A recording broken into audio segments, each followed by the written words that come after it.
Hey guys, Jello here from Jello Photography, and today we are going to talk about ISO. So what is an ISO?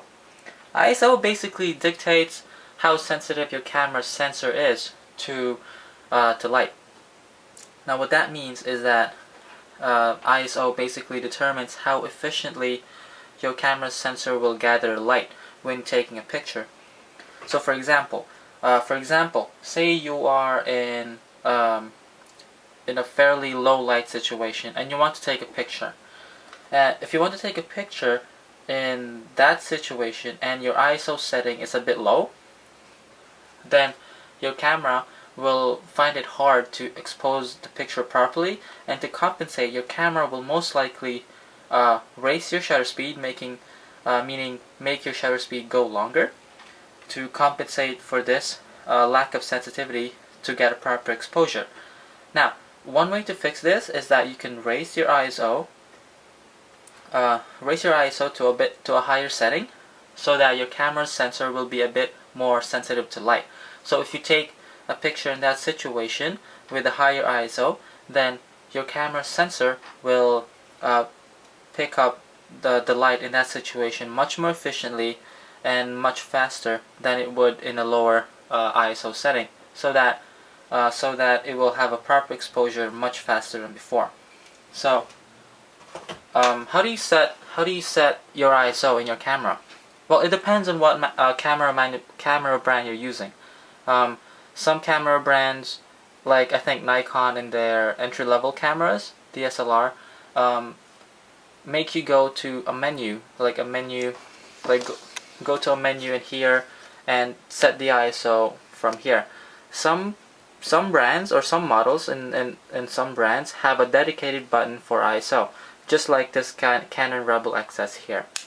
So I'm going to show you how to set your ISO in a camera like this. So here, there's a button here called ISO, right?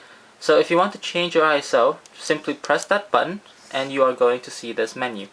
All you have to do now is just scroll down, up or down, and select the ISO that you want. Now, the way it goes in ISO is that the bigger the number, the more sensitive your camera sensor is. More specifically, going from 100 to 200 will make your sensor more or less about 2 times more sensitive to light.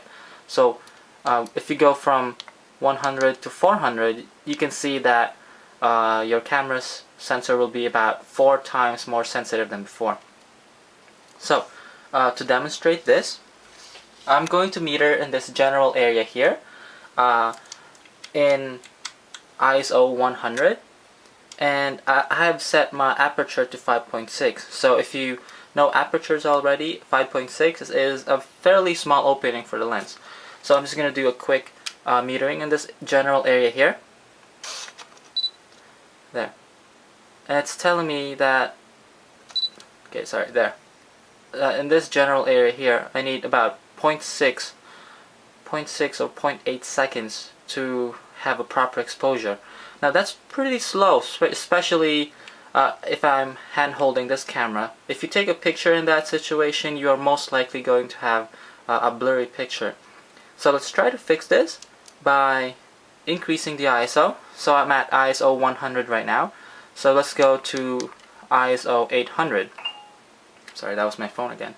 ISO 800. So if you were listening, I hope you were, going to ISO 800 will make the sensor about 8 times more sensitive to light.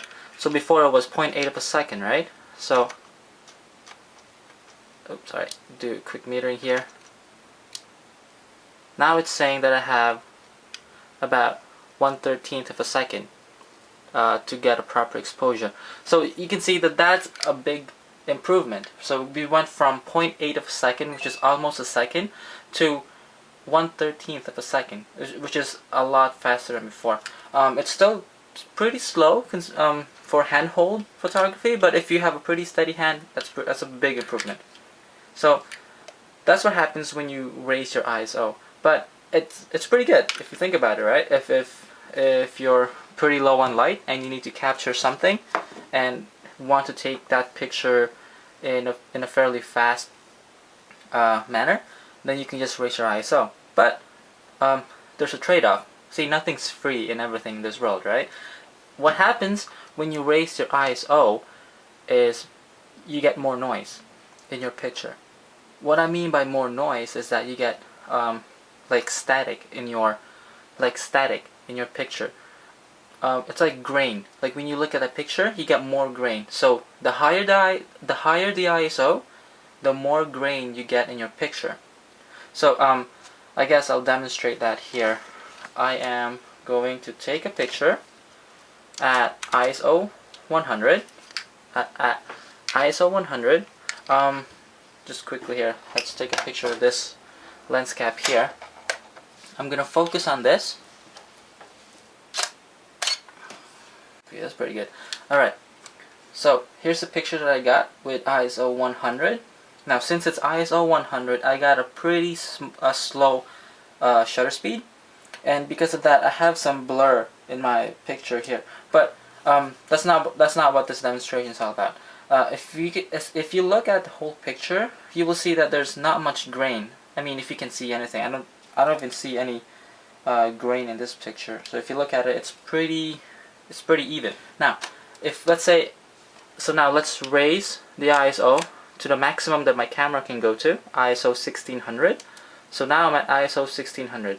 So my camera is at its most sensitive setting now. So I'm gonna take the same picture.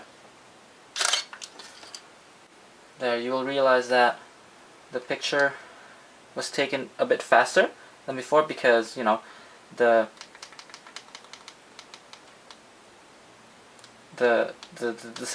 sensitivity was a lot higher. I'm not sure if you can see that, but if you look close enough, you will see that there is actually a bit more grain in the picture. See, that's the good thing about new cameras now. Even though you raise your camera sensitivity to a high sensitivity, your new cameras these days have better algorithms and better hardware that deals with noise. So even if you go from 100 to even 800 ISO, you still get a pretty decent, actually not decent, a pretty good picture with actually almost unnoticeable amount of grain in them. So that's why raising your ISO a bit when taking a picture is not that big of a deal anymore as it was a few years ago. But sometimes shooting in high ISO can be useful to you. If you want to take a picture, like sometimes grain just helps, just adds adds attitude to a picture sometimes. So sometimes high ISO with a lot of grain can be helpful to your picture if that's what you're trying to get in your picture. So that's basically all you have to know about ISO. Again, if you want to learn more about ISO, I suggest that you go out, take a few pictures, take one picture with a low ISO setting, take another one with a high ISO setting, and see what you get. If you have a newer camera, then you might not see much of a difference, which is good. Basically, that's it. This has been a quick tutorial on ISO in DSLR photography. And until next time, have a great day.